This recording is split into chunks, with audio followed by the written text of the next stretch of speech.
yüreğim kolumda daim. Basar bolsam eğer sensiz bir kadem,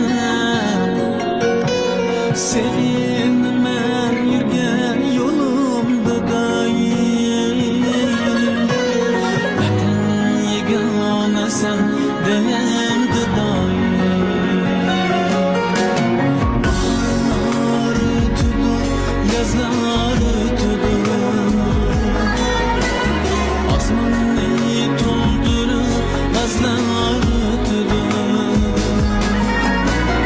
Dağlar ötüdü, sazlar ötüdü, fakat sen ebedi müciz sarayım. Vatan yegane sen dilimde daim.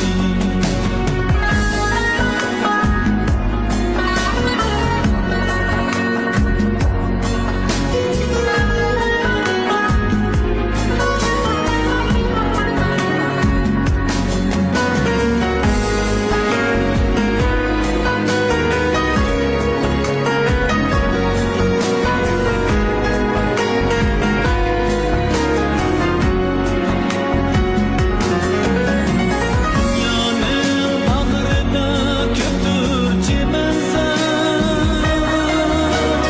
kıydırıp dilden amatları var.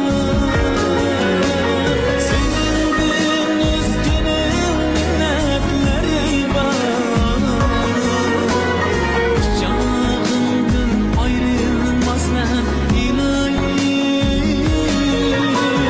Vatan yegane sen dilimde daim. Vatan yegane sen dilimde daim.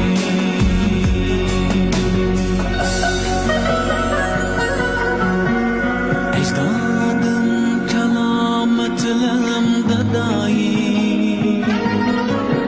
Sen üçün yüreğim kolumda daim. Basar